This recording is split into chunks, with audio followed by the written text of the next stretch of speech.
through how we do things, but I'm sure everybody's got their own way of running a promotion, and everyone's done it before, so I'm not teaching anything that you probably don't know. But if I just tell you how we plan things a little bit through a promotion for us, what we set the NHS one up last night, and I've used that to set this promotion up, so hopefully it all kind of makes sense how we would look at it.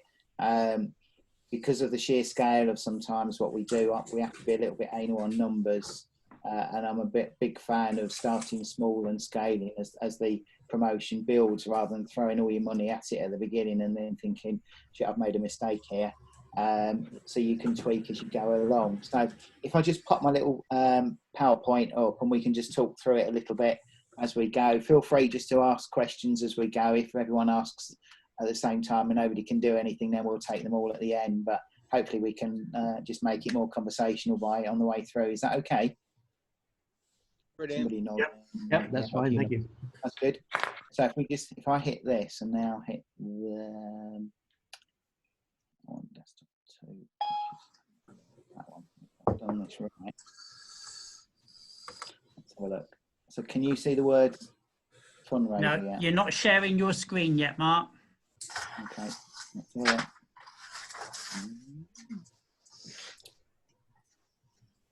Let me start again. I've practiced this as well. I thought I'd got it nailed, which is disappointing. Trouble with having 3 screens.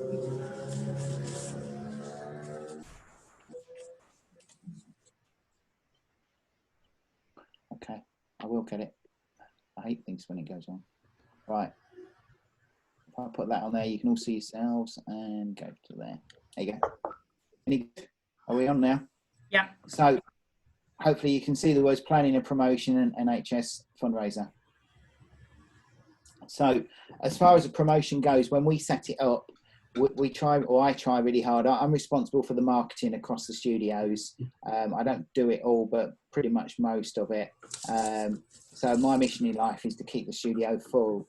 I'm a big fan of not having one promotion running at a time. So we could have 10 or 15 different things running in the background. Over the years, I've learned not to beat myself up. You won't get it right every time. So of all those promotions, probably 3 or 4 of them are doing really, really well, and they're bringing in a consistent set of leads that we work off of, and the rest are kind of trickling through. So obviously at this stage, the NHS, I see it has got loads of potential, to be fair, and I think it's a nice little, not even a filler. I think when we go back, we could actually have quite a nice little set of people coming through the studio. So if I just push that for a minute, when we look at it, we always start with the 3 M's, market, message, media. I'm sure you've all heard of it. It's nothing new. But when we're planning it, the first thing we decide with the promotion, once we've thought about what the actual promotion is our marketplace, where it's going to go, who we want to aim it at. I normally go into the avatar of the client that I want to focus on a lot more in detail than I can put on here today. But for the NHS, we're quite clearly aiming at families, and we're going to cover it from babies through to children, from maybe even newborn families, not just newborns though, going through to what we call scattered families, which is families where the kids have left home, but we can pull them back in, so multi-generations. So it's actually quite a broad market we're focusing on. It's a little bit different to makeovers and boudoir and things like that. We know by looking through history at the breakdown of our clients, what hobbies they've got and things like that. So we can use that later on when we're building up an audience in Facebook if we're going to market that way. So that's the first of the M's that we would focus on. And this is something that I do on absolutely every promotion without fail, which is hidden behind me at the moment. The next thing is the message. Message is pretty obvious because we know really what we're doing with this promotion, but I've kind of reworded it a little bit, and the benefit of being part of a group like this is that we're trying to raise a lot of money, and I think it's not about photographers trying to make money. We're trying to flip it, that we're trying to do good for the NHS, and 10,000 would definitely stop you when you're scrolling through Facebook. Whereas if you put, I'm trying to raise a couple £100 or £500, it kind of, everybody's doing that. So using that 10,000 has been, I'm using that as my hook more than anything. The words that we've used is that we've been invited by a select group of photographers. I bigged it up quite a lot, which you're welcome to see the page that we're using if you want. We can chat about that later, but essentially that's the bit that I'm using to grab people's attention, rather than, it's not a competition, there's nothing particularly to win out of it. It's really just raising money for charity. The other bit that I particularly like about this, and again we're pushing hard on the message, is the fact that they're paying a fiver and we're paying a fiver as well, so we're matching their donation, so it's not just all one-sided. As a studio, we heavily donate to charity, and to put this actually there, I think, is a really positive thing to do. And finally, the media. At the moment, the medias are a little bit limited because we can't go and stand in Morrison's or in craft fairs and stuff like that because they don't exist. So the two medias that I've gone for, one is we have an email list where we go through and send an email out every Tuesday night to everybody pretty much that will let us email them on our list. Last night, 13,500 emails went out.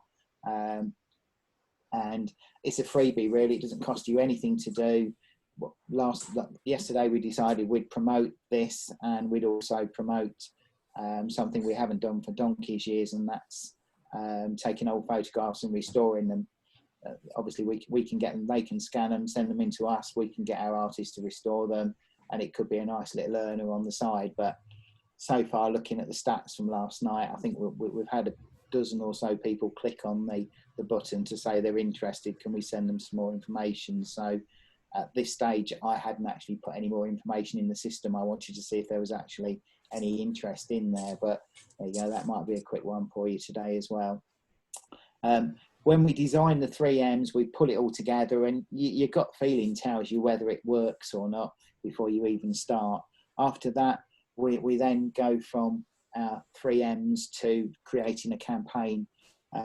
Some people like to call it funnels, some people like to call it responders, auto-respond. There's a million and one ways of wrapping it up, but basically what we want to do is generate some leads and convert them into sales at the end. And how you describe it's really down to individuals. What we tend to look at that in our business as a marketing funnel. It doesn't mean we're using apps to do the whole funnel or we're doing complicated things. It just means that if you could have a picture of a funnel, we're pouring them in the top, and hopefully a proportion of them are pouring out the bottom.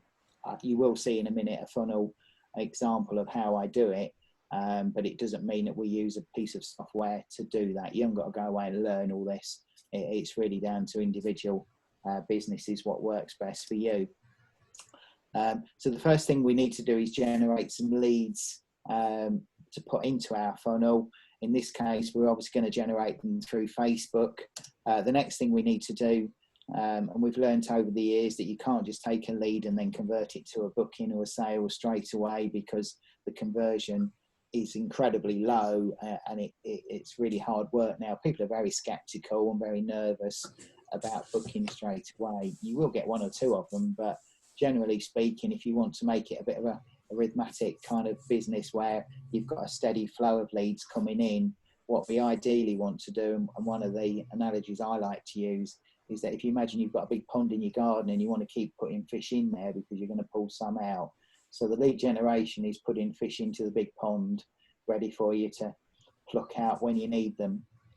So the lead generation is really, first of all, out there just getting leads in, putting them into the pond, and then we warm them up by various methods, really. We feed them little bits like the email I just mentioned to you last night. We also use brand building through Facebook, so we drop them into a Facebook audience and just put anything we possibly can, much softer posts. We're not trying to sell them anything at this stage. All we want them to do is think, my God, wherever we go, we bump into him. It's amazing how he just appears everywhere. And that's kind of the impression I want to get.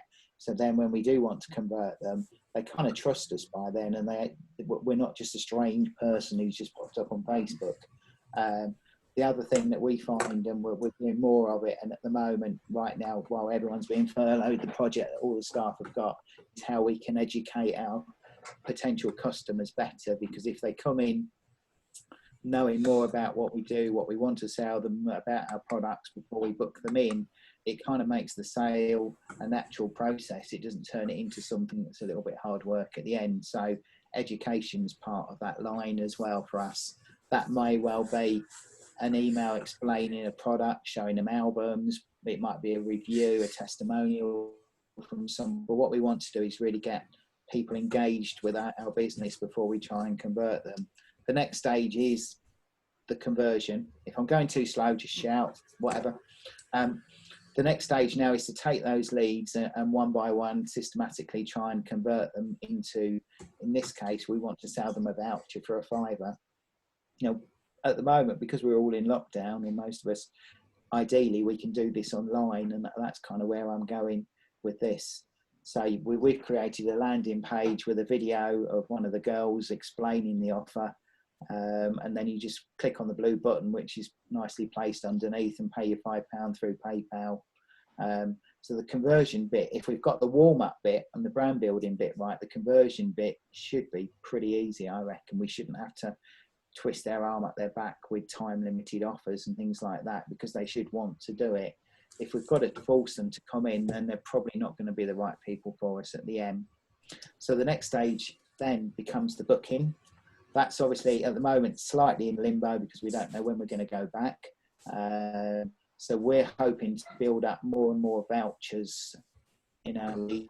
So the minute we go back, and we're constantly in touch with the people that have bought the vouchers now, and we're doing vouchers for everything. So we're still marketing as much as we were, if not more, before lockdown. But what we're doing is giving them and selling them vouchers. So we've got an audience of people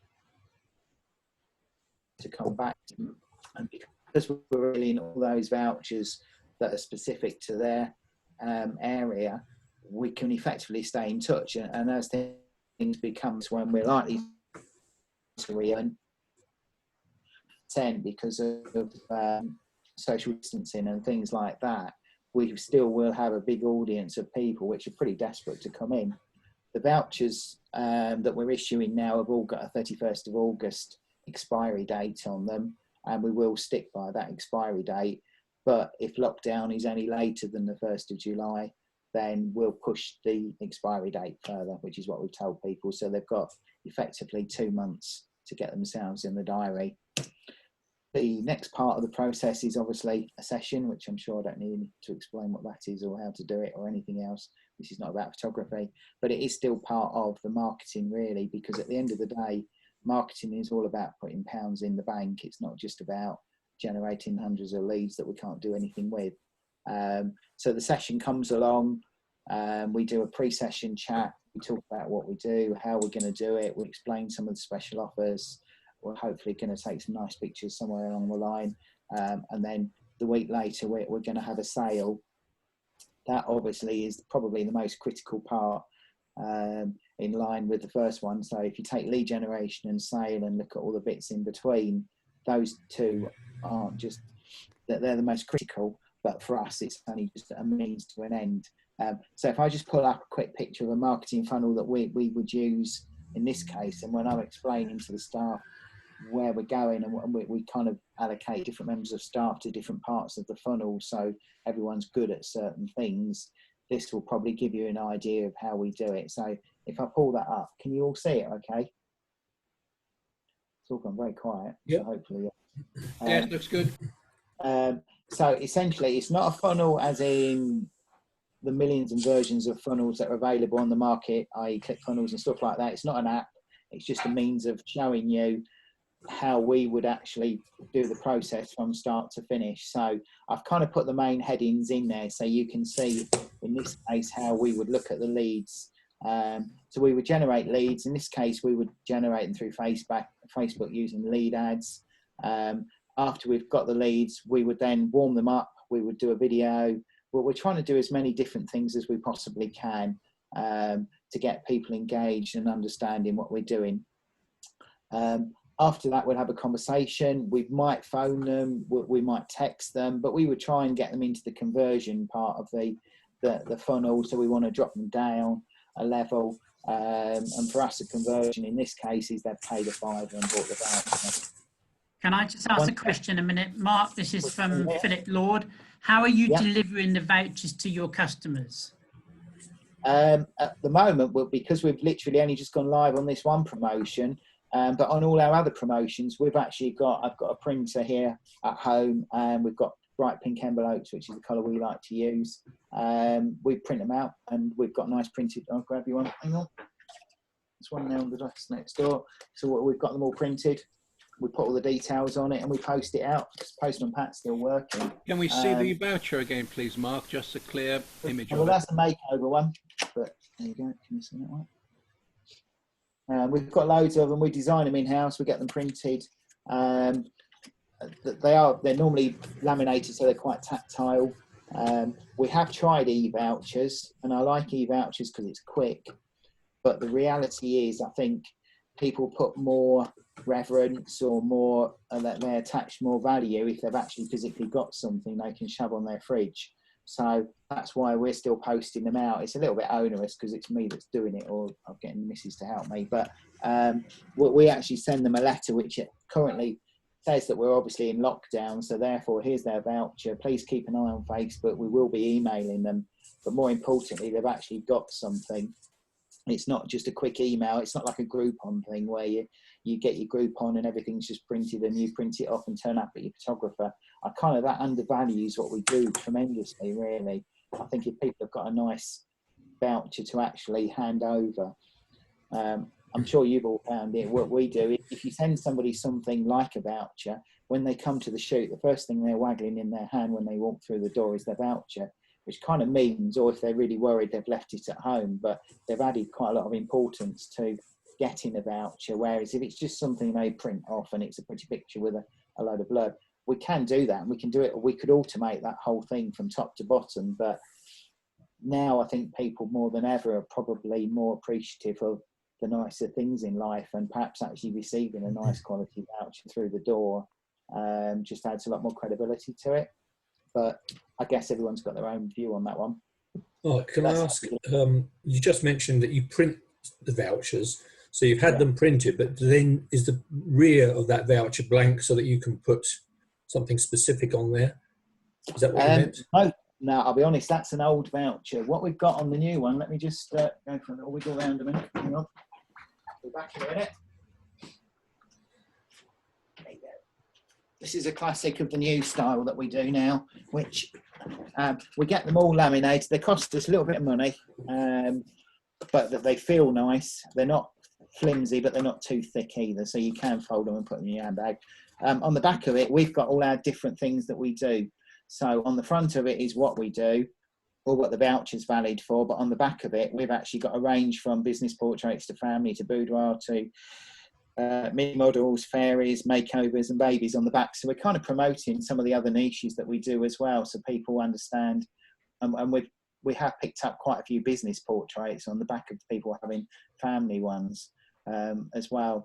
And one of the things that the little promotions I think we're going to probably have a go at running, because I think the business market might be quite good when we get back, is flip it the other way and have the business on the front and make people aware of the fact we do families on the back. And if they're half decent when they come in, we'll probably give them a family one to come in, because I think there's quite a lot of crossover. Mark, is it possible to show that voucher when you finished your presentation, when you're full screen?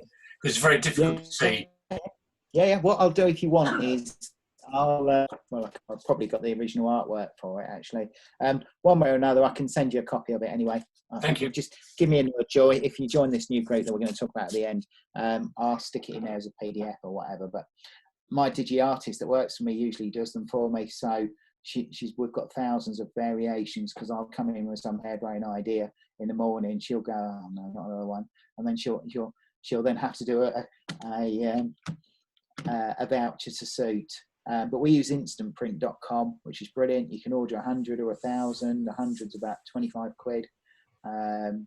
We've got deals with various shops and things. I think David does quite a lot of corporate and stuff, don't you? Do you do quite a few like charity vouchers and things like that?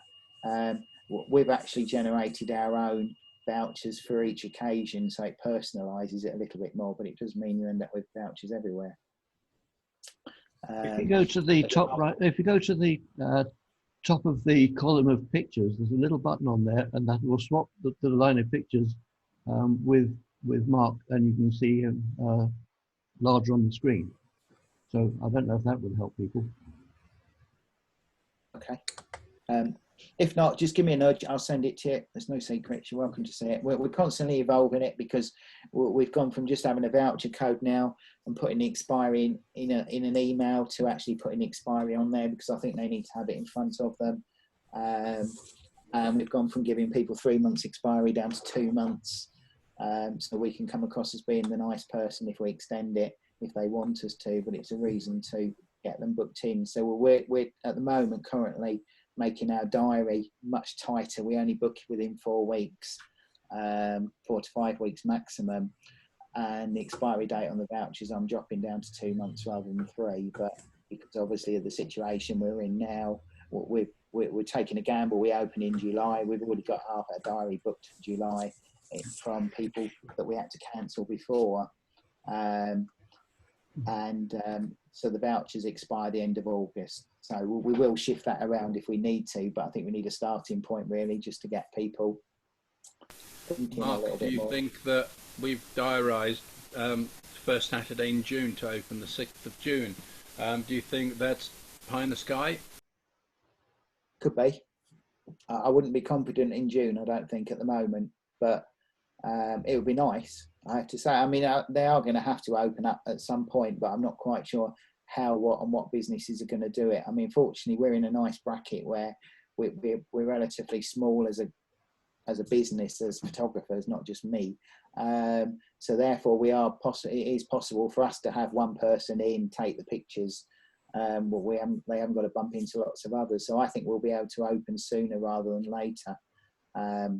But likewise, I think that there's quite a lot of nervousness out there at the moment that if they open and then it all goes very wrong and we close again, then I think that will be a massive problem for the economy. Then I think it'll be a disaster. Well, it's down to the client, isn't it? You make a booking and they either want to come in or they say, can we bump it on a bit more, isn't it? But we're not a mass gathering, so we should be okay. I think so, yeah. The small ones, the only little hiccups we feel we might have, I don't know, is certainly on the boudoir. It's quite hands-on with the makeup and that side of it. So the girls are going to have to. I'm not sure how we overcome that, and maybe with babies as well. We tend to give the babies a cuddle and obviously get involved in entertaining them and things like that. But with families, you probably could control a family portrait without touching the people if you had to. But I don't know. June, I'm not sure about. July, I think if we're not open in July, then the world's going to be a different place, isn't it? There's going to be more and more businesses disappearing because they just can't sustain it. The government can't keep giving us money to keep us. We can make a big show of it to show how much we care by, rather than, wearing white gloves, like, puppeteer kind of things, rather than the plastic, NHS gloves. Yeah, absolutely. I kind of think we were joking the other day, but for photographers, if we've all got to wear masks, which rumour has it, that's probably the first thing that's going to happen, isn't it? We're all going to be told that we're all going to wear masks. We could do with that big smiley face or pair of lips or clown lips or something to make the kids smile or something. And there's got to be That'll somebody scare the baby shitless. A little mark out there for somebody. There's one or two really scary ones out there, isn't there, with skull and crossbones and all sorts. But so there's whatever. But yeah, who knows? I'm hoping July at the latest. If we get the go ahead in June, then you can guarantee we'll all be on the phones. And the whole point is to have all these vouchers out with people now, so that you've got an audience to hit rather than get to the 1st of June, July, whenever it is, and thinking, oh shit, we need some customers now.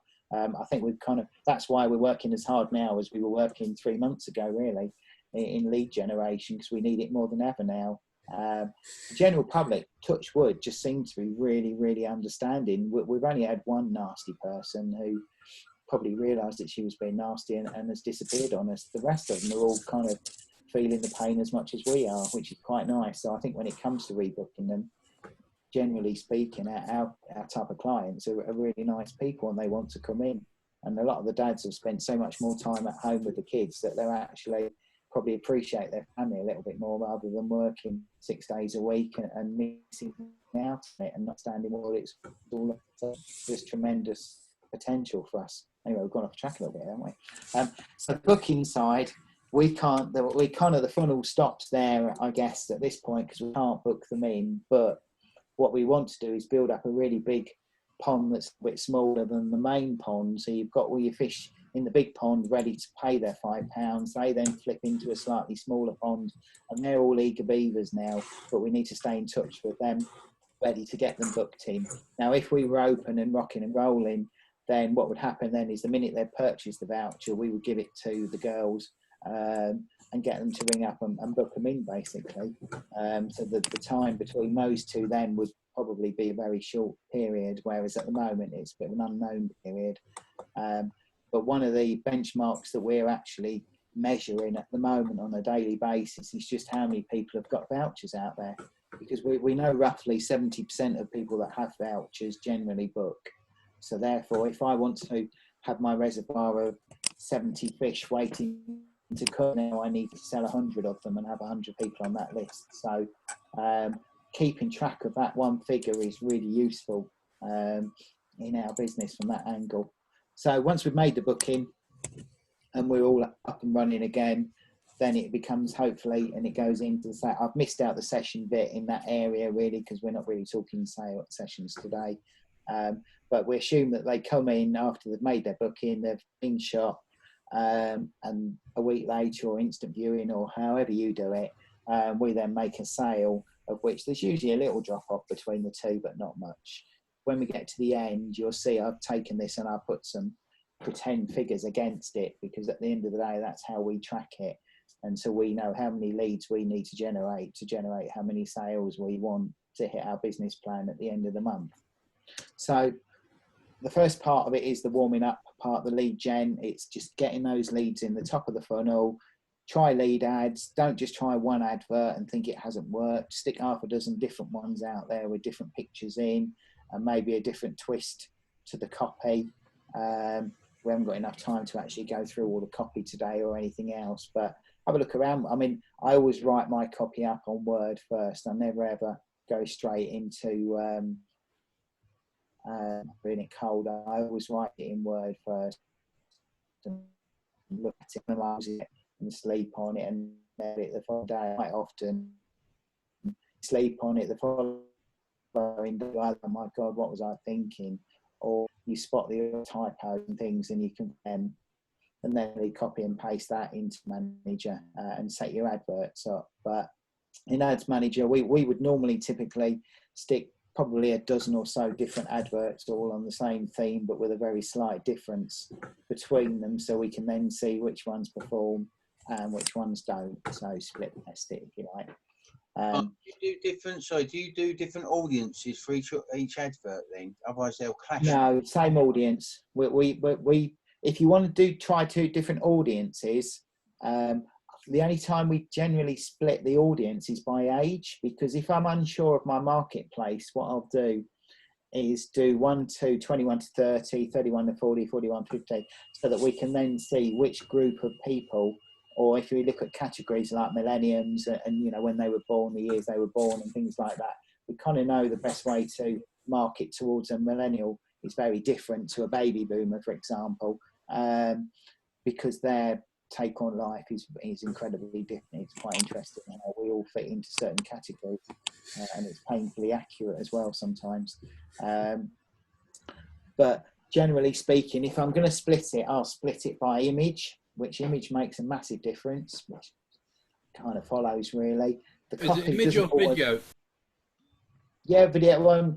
I know we've talked about this before, haven't we, Guy? Well, I quite like video and I quite like stills, so I'll probably split it. If I want to try something, I'll do a bit of both and see which one generates and turn off the one that isn't, or the one that's costing the most per lead to do. It's very experimental, which is part of the fun of marketing, really. There is no definite, you've got to do it this way. It's much better to go out there and have a go at it and see which one works for you. You might find that people respond better to an Animoto of half a dozen images that you've created that are relevant to the advert. The other person might find that putting 6 different images, you'll find people scroll between them in a carousel. We generally try and work on the basis you've got a really tight attention span. So when people now of flicking through Facebook, if you don't grab them straight away, you've lost them. They've moved on to the next piece of news on it. So that first thing that pops up in front of them is absolutely mission critical. So we're trying both. At the moment, we set off last night 3 or 4 different pictures.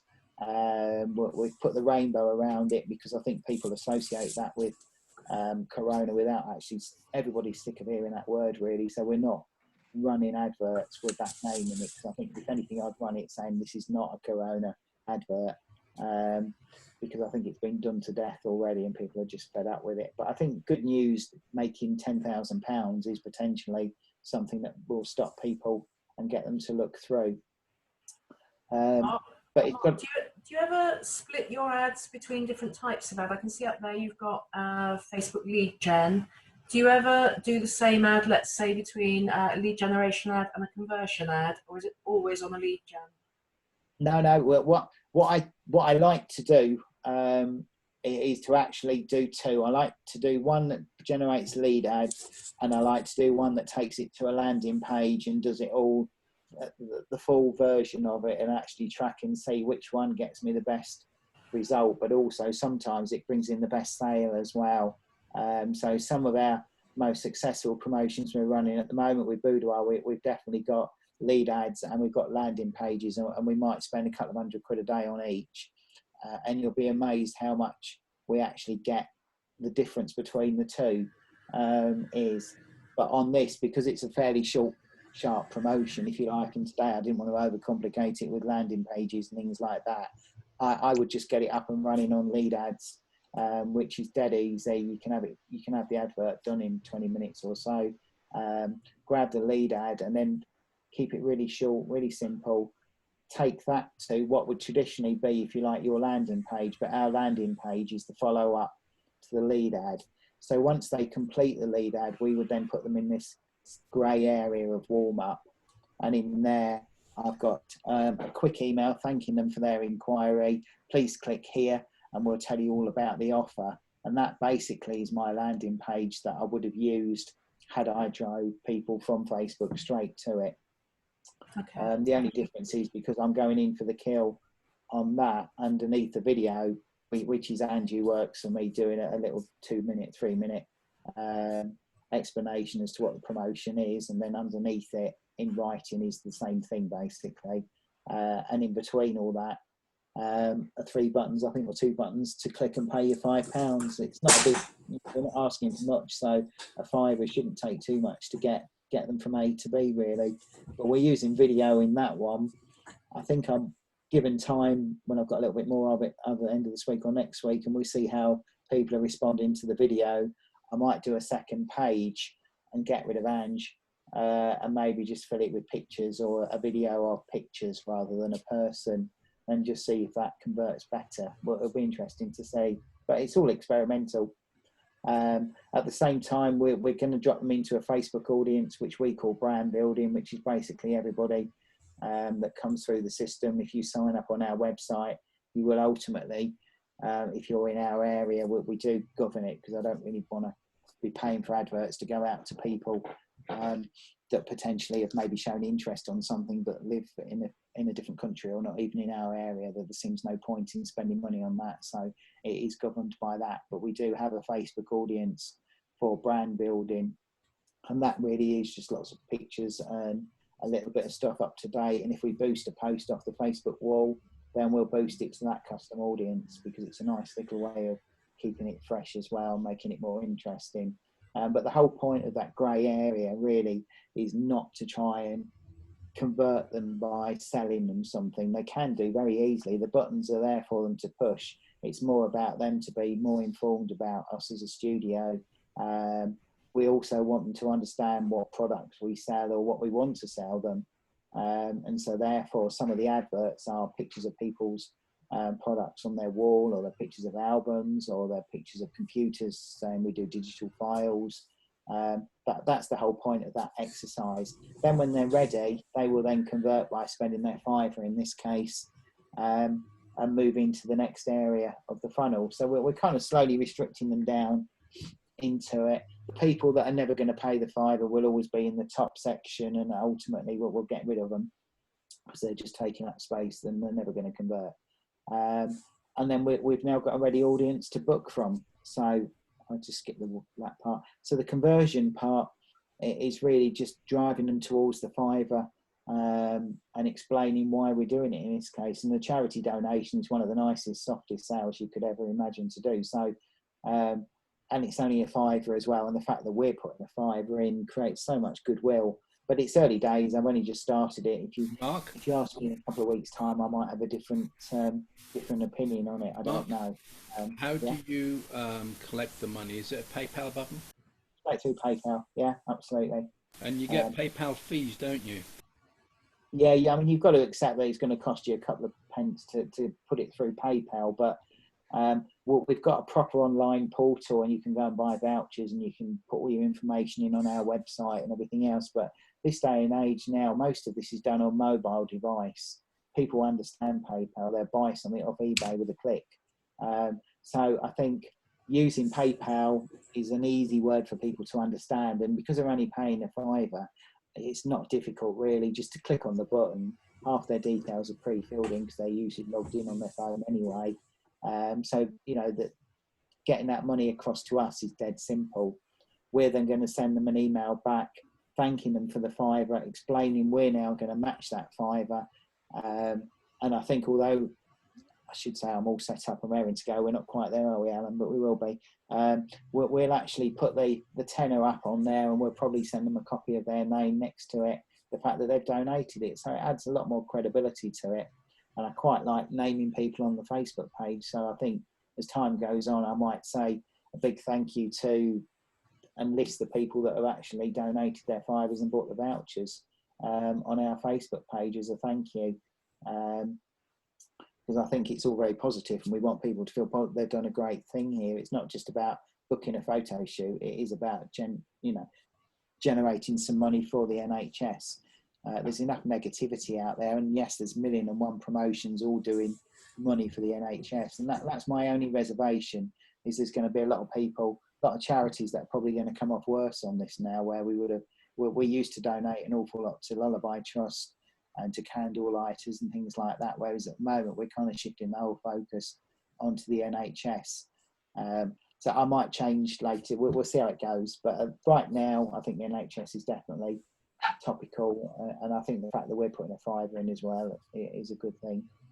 Mark, can I ask you that link for your PayPal in the email you send them, so you don't phone them, basically phone them back if they're sort of like, say you phone them and you don't get an answer, you actually send an email first? Yeah, we send them an email at the moment, because technically everyone's in furlough and nobody's supposed to be making any calls whatsoever.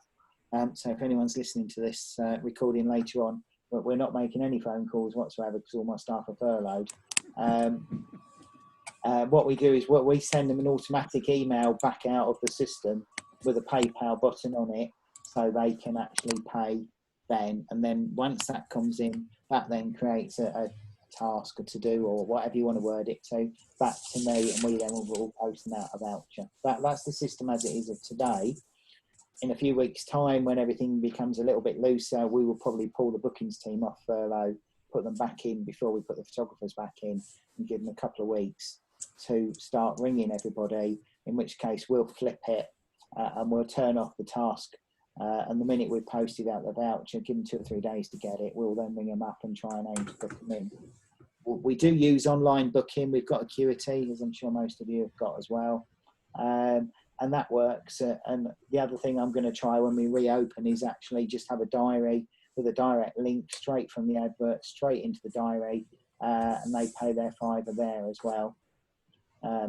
We've tried that with various things, and although people do book, unfortunately, I think we've got to put them down that channel of getting them a bit more interested in what we do and what we, and understand us before they actually jump in with their money and book straight away. But I will add that to the armour when we can do, where people can go and book straight away online, straight into the diary, because it's a dead easy thing to set up. And we'll run 2 completely different Facebook adverts, one that generates leads and one that pushes them directly to the diary. And it'll be interesting to compare. I suspect the lead gen will outperform the direct to the diary by quite a significant amount. So that's the conversion stage. The booking bit is the bit that's on hold now. Well, if you're feeling confident, we are definitely booking into July at the moment, and we will undoubtedly book 1 or 2 in there. Certainly previous customers, they know we're open for July, so they are. We have set up the Acuity Diary for Boudoir, so people can fill up some of the spaces. So we've got something already coming in, because it makes me feel better. One studio's doing that. One studio isn't making any bookings whatsoever at the moment and has nothing in the diary. So that's what we'll be going back to. But the studio with no bookings in the diary whatsoever, we will undoubtedly keep the photographers in furlough a couple of weeks, and we'll put the booking teams in first to fill the diary, or to put as much in as we can. So that's the booking side. Are we all okay so far? It's all gone very quiet again.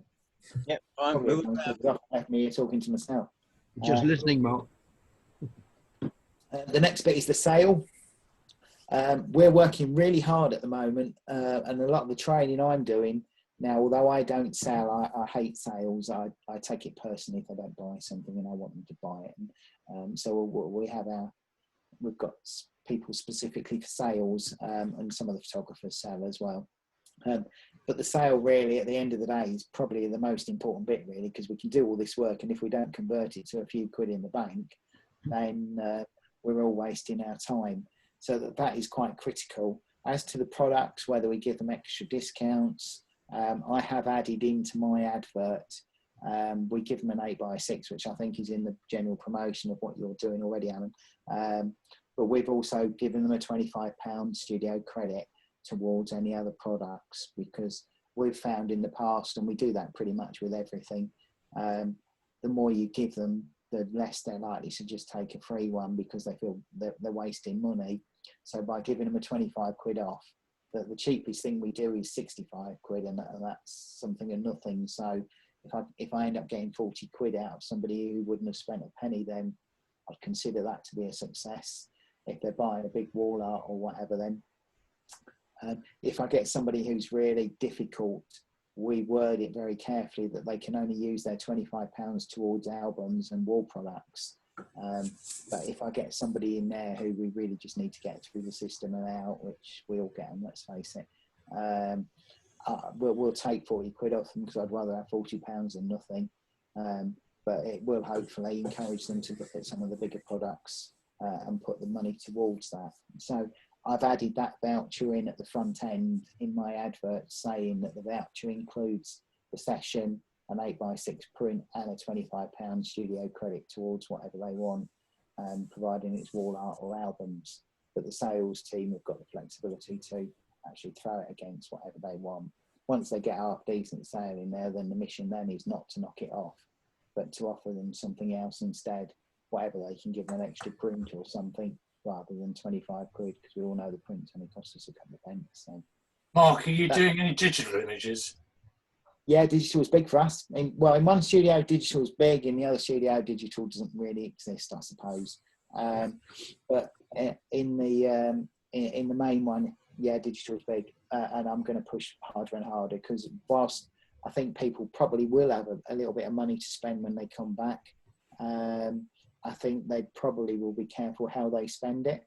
And for us, digital has been a lifesaver, really, because we've done all sorts of little things over the last few weeks and made a few quid here and a few quid there. But, you know, we can email it to them. We use WeTransfer, so we know when they've downloaded it. What we find it really successful for us. And the margin on digital is really just, you know, you've got to be slightly realistic about it, that you've got to value either your time if you're retouching the files, or if you're getting them retouched, then you've got to factor that into the cost. But it's nothing like the cost of producing a 2016 handmade frame gallery that you could probably sell for 400 or 500 quid. I'd rather sell 10 images, if I'm honest, for 500 quid, and they're out the next day retouched and done, rather than having all the production time. But I guess we could probably have a whole meeting based on that one statement, couldn't we? So looking through from the funnel system, what we now need to do is wrap all that up And I'm a big fan of setting targets at the beginning and tracking the results next to it, rather than if you went off on a journey in your car and you didn't know where you're going, you didn't have a map, you hadn't got a clue, then the chances are you definitely wouldn't end up where you want to go because you didn't know. So it's always better to start the journey with a little bit of a plan as to what you want, and then track it and take it from there. If it's turning in to be a really successful promotion and you've got capacity in the diary, then you can scale it, which we can talk about in a minute, I guess. But for us, we would kind of track the results quite carefully, to the point where I'm probably a little bit over the top on it.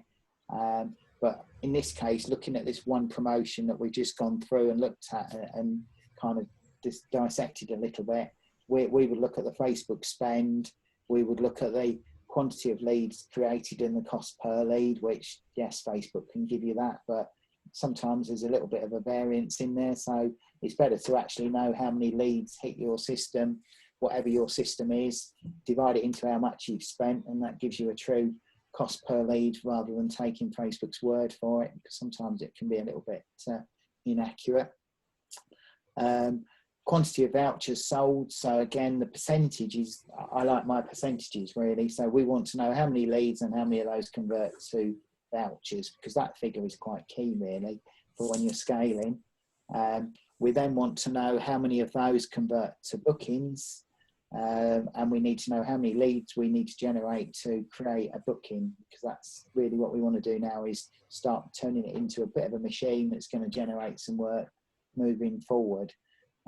At the moment, we're kind of trialing, so we haven't really got accurate figures. We know what other promotions have performed at, so we can take a bit of a guess at it. But as time goes on, this will become more and more accurate. Am I waffling on too much? I don't know how long I've been talking for now. No, you're fine, Mark. So once we've done that, we would then look at quantity of sales, conversion of leads to sale, because the sale, most people judge it by leads to booking. That's quite a key figure, but the reality is some bookings will never turn into sales, and so therefore frustration can quite often set in. So we would actually look at how many sales we've generated and compare that against how many leads and how many vouchers we sold, because for us it gives us a much better feel for the result or the ratio. Well, would you consider your zero sales as a percentage of kind of total sales? What would be a normal figure for a high street studio? I hate the word normal, because it can vary enormously. If you did a promotion like a free competition, then you're going to get a much higher proportion of free people, because at the end of the day, you're giving it free. You are going to get people attracted to that. If they're buying a voucher for 50 quid, then I would probably suggest that very few of those would be free. So it's better to link that percentage against the promotion a little bit. I know it's difficult. I suppose if I had to put a complete broad brush across absolutely everything we do, from makeovers to families to babies, I wouldn't include business portraits and that side of it in there, because they're not proper sessions, if you like. We probably hedge around about the 10 to 12% no-buy rate. Well, the reason I'm saying is most of the offers that us photographers are doing, although we do sell vouchers for cash, but most of our turnover is lost leaders. So it's for those lost leaders I'm asking for. Yeah, I would say probably 10%, 12%. What is quite interesting is if you get your sales team, or if you get involved, if you suddenly have a big splurge on what you can do to stop no buys, all of a sudden you can actually reduce that number. It's not an impossible number to change, because determination sets in. And if you can find a few little products up your sleeve that aren't on your price list, little tricks that you can do. James Carter is an absolute gem at this. And if you haven't been on one of his calls, I'd jump on it, because he's a master of getting something out of nothing.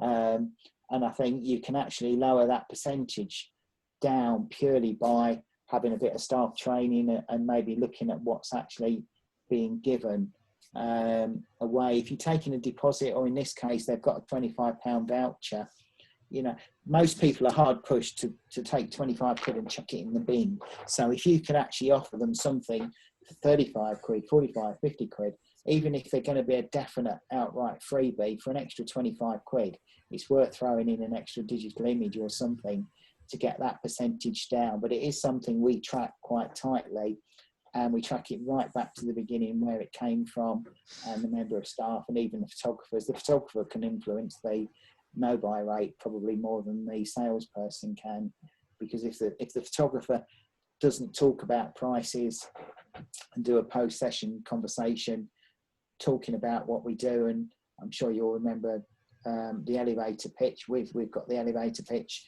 and if you're not confident with that and you're a bit wavy over talking about things on the wall that cost £1,000, then it kind of reflects later in down the line. So we find the photographer can influence the sale quite heavily, and the booking person for that matter as well. Since we've been getting one or two of our booking people doing the sales, we found the sales average have gone up, because they actually know that if they oversell it, overpush it in the booking side, they're going to get a freebie later. That's going to look bad. So they would almost try not to book that person, knowing that person quite clearly is never going to buy anything. So by involving the booking people in the sales room, it's actually made quite a significant difference to our average order and also to our freebie rate. So that was a big answer to a question, but hopefully there's a few little bits in there that might help you. The other thing we look at is the ratio of leads to sales. So if we need 10 sales, in this case, as you'll see in a minute, we need X amount of leads generating to get it. So it's a very simple ratio. But if you want to open up your diary with 10 bookings a week, and we're booking on a ratio of 10 leads per booking or 10 leads per sale, then you know you need 100 leads. So you can just go back to Facebook with a calculator and go, right, well, I need to put this amount of money in there to get the bookings. It's pretty basic stuff when you get down to it. Mark, what's your plan on this promotion? Once you've decided on your Facebook budget on how much you want to spend, are you going to do a short, sharp promotion, let's say run it for 5 days, or are you going to leave it ongoing? How long are you planning to keep the same ad up and running? I'm going to tread a little bit carefully, because I know some people swear by putting a fixed amount on and then turning the advert off and doing different things like that. We're very much the opposite. I like to start with probably a tenner a day and keep it going. But I've got adverts that have been going 3 years now on Facebook, and all we do is we just turn it up and turn it down. If we're like now, because we want X amount of leads, I know generally speaking that advert brings me in 5 leads a day. So if I want more leads, if we've got a bit of an empty diary coming up in the next couple of weeks, we'll just stick more money on it. If we've got too many leads and we're converting too many, which is a nice position to be in, it's not very often, then we'll turn it down. But the budget is basically your tap. The minute you turn it off, you lose control of it, because then when you want to turn it on again, you've now got to go through the learning curve again. You've got to start reappearing in front of people again. And worst case scenario, if it's been off long enough, you lose all the comments that have come in on the advert, which are priceless, really. Because if people are putting really great comments like, I did this and it was brilliant, or you should go here, and this is the studio I went to, and all that sort of thing, if you turn the advert off, you potentially lose a lot of that. Whereas if you keep the momentum rolling, a good friend of mine who's a brilliant marketer taught me this a long time ago, that it's much better to have quite a few adverts running, but even if you only put £1 a day on it and you lose £7 a week, even if you don't want it to do anything, at least it's there. And then all of a sudden, if you want to do a pet promotion, quick, turn it up again, stick 25 quid a day on it or whatever, and all of a sudden that advert will start being seen by a lot more people. But you're not going through the review process. The algorithm is already in place from previously when you did it. So all you're doing now is using the knowledge that's already in place with Facebook, and you're just cranking it up. So in this case, if you go back to this one just for a second, we've got a tenner a day on it. I haven't put a cap on it, and I don't want to, because I've got a lot of adverts out there, and as over the next week we'll look at what's bringing in the leads and what's not bringing in the leads. We'll turn off the ones that are not, which will mean that the cost per lead will drop a little bit. But hopefully as time goes on, we'll know how many leads we need to generate the right number of vouchers to have ready for booking in when we want them to come in. So I never, very rarely, unless it's really going wrong, occasionally adverts do burn out and they're, they're past their sell by date, in which case turn them off. But generally speaking, we would just reduce the budget right down to an insignificant amount of money, keep that advert running, knowing that we can come back to it again. If we're never going to come back to it, fine. It's not. Fairies, for example, we only do that 3 times a year. So I normally do turn that off and create a new one. But most other things like this, we'll keep running, because I'm hoping, again, I don't know, in a month's time I will know, but I'm hoping this could be a significant part of the business for the next 6 months, really. It starts slow. Yeah. Mark, can I just ask a quick question, please? When you talk about leaving your advert running, can I just ask what sort of number on an audience do you have? I've got mine up to about 420,000, which I don't know if it's too high.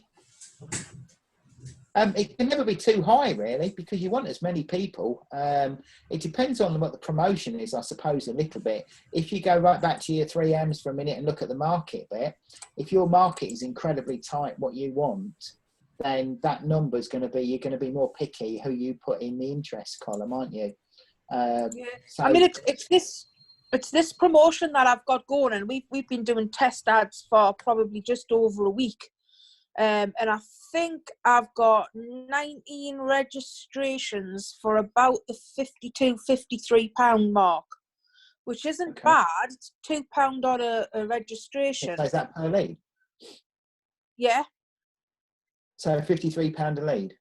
No, £53 for 19. That's good then. That's all right, isn't it? Yeah, it's about £250, £260 a registration it works out at. But I've been working with a few members with the lead gen ads, and a couple of sort of only had like an audience of 99,000. And Peter, I hope you don't mind us saying this, but this was you. I think it was something like 92,000, and we had to put his ad up to £10 a day for it to get it to run. Now that could have just been because he was the area that he was in, but I was just wondering, with you saying you leave your ads running and you've had some going for 3 years, if the bigger the audience the better, or we're better off trying to widen it. I normally do my audience to about 25 to 65 plus. Is it worth bringing that down to 21? Or we're then going to attract somebody younger that may not have the money to spend? Is that a chance we take? I guess on that, well, on the audience side, the bigger it is, the better, really. One thing that's probably a good thing to do for those of you who've all been in business for a little bit of time is to just grab all your customers that have spent, I don't know, 250 quid or more, export them out and create an audience in Facebook, and then create a lookalike audience based on that, and use that as the audience to start with. And that will be quite big. And just do 1% and choose your area from that, so that we know that you're actually hitting the kind of people that would normally come through your studio.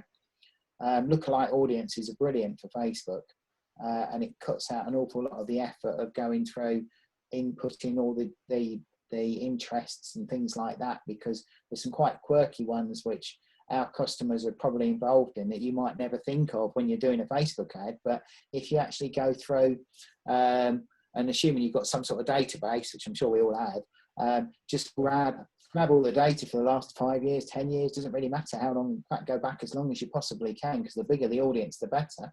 Export them all out to a CSV. I wouldn't necessarily take the freebies, but I would certainly go for sales over 200 or 300 quid. I wouldn't be too picky on it. Stick that into Facebook, and then the following day get to create a lookalike audience based on your clients, and then use that to target your audience too. Yeah, I've never actually used a lookalike audience before, so that's an interesting one to try it out on. That's really good. It's one of the best. It's probably one of the best weapons that you can have, without a doubt. Yeah, thank you. Yeah, thanks. I find lookalike audience is really useful. The other thing to do, to bear in mind, I suppose, again, I'm going to go off on a tangent now, But by using lead ads or landing pages, it doesn't really matter. Landing pages, you need to get your pixel in there. Lead ads, you've already got it in there. But you know, if you look at the conversion from the number of impressions of the lead ad to how many people actually click on it and convert to a lead, that there's a pretty big cutoff without a doubt where people will look at it and not do it. But the minute they look at it, Facebook automatically drops a pixel on them. So you can actually go back and retarget all the people that have looked at that form and not filled it in. And so what I would do is in a week's time, take your advert, duplicate it, change the audience and create an audience based on people that have looked at that form and not signed up. And whilst it will cost you a little bit more per lead, because generally retargeting does cost a little bit more, you're actually hoovering up some of the people that looked at it and thought, oh, I'll come back to that tomorrow, I forgot about that, and then it's gone and then they can't find it. Whereas if you retarget to that and create another audience from that, you've got a whole wealth of people that have actually clicked on the advert originally that are vaguely interested in what you're doing. Can I step in here and say, could we set up a workshop on lookalike audiences sometime, Mark?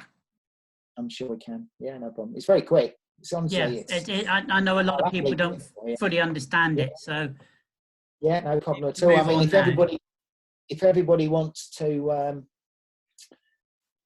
the hardest bit, I suppose, is because everybody's got a different way of doing it. Whether you use Light Blue, they use Cloud, they use Stratus, they do this, they do it on spreadsheets, they do it on bits of paper. They've got fag packets with people's names on. However you do it in your business, what you need to do is have a CSV spreadsheet saved of all your customers that have spent a few quid with you. You need their emails, you need their mobiles, and I think you can even import the spend now, but I don't think it particularly matters in this case. But if you can get a first name, an email and a mobile number, then Facebook can quite easily create that audience for you from that.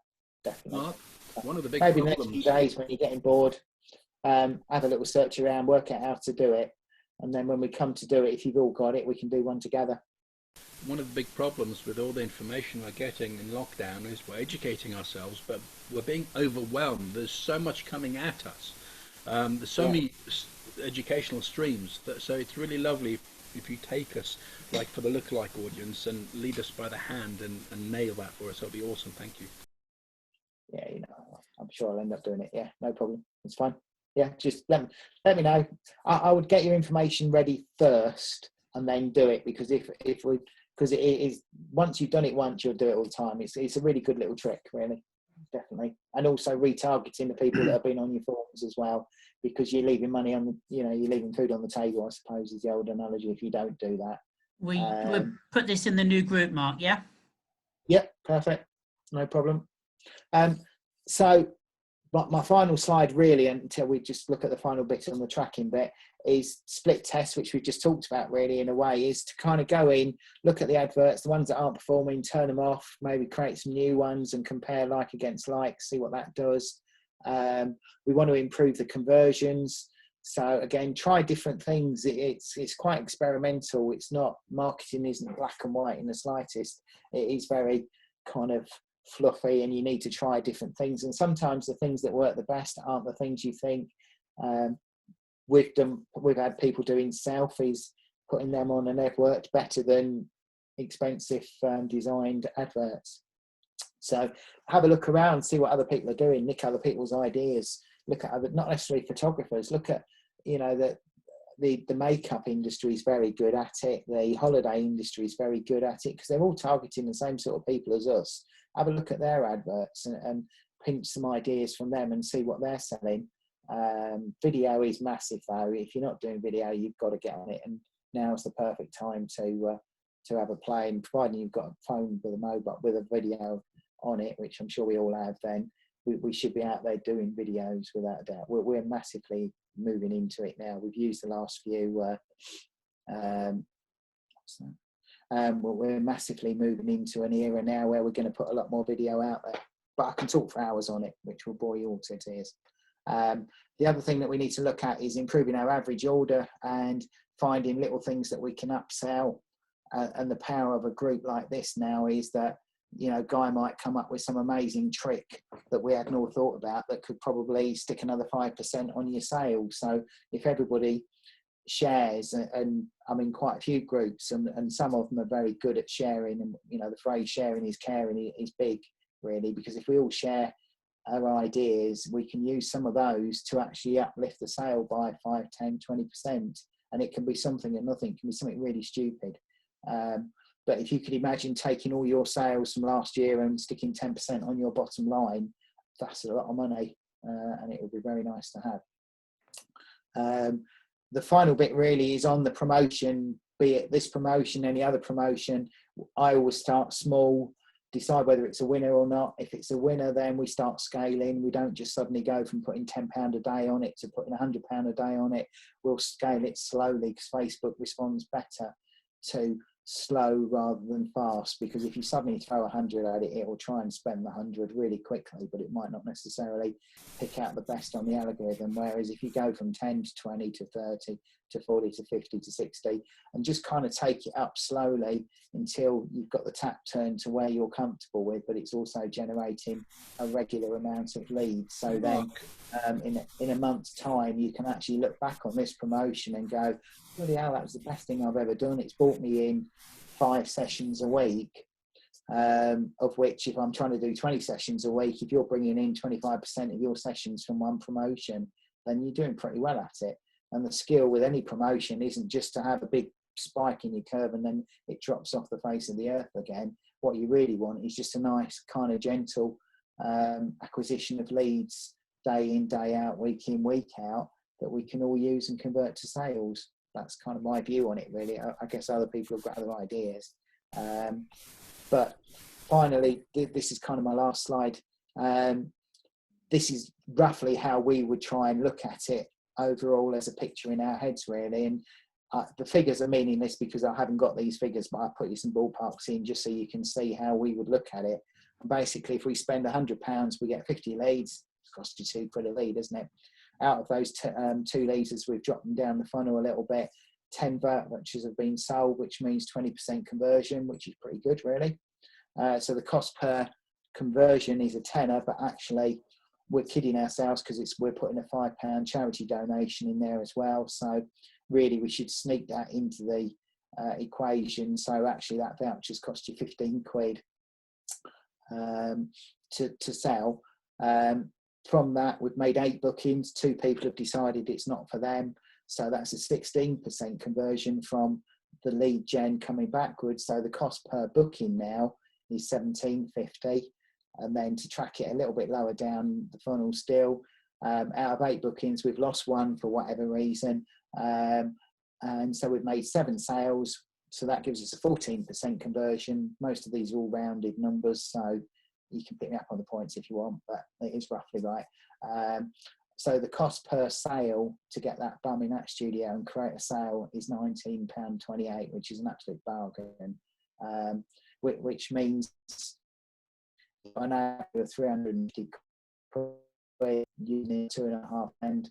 So the cost of marketing, which is the figure that we do look at really closely as a percentage, is 4%, which is, again, what we budget for anything up to 10%. So if I want to generate £1,000, I'll happily spend £100 of that to generate the £1,000. Take out, you can't, this isn't bottom line profit, this is just looking at it from the marketeer's angle, really.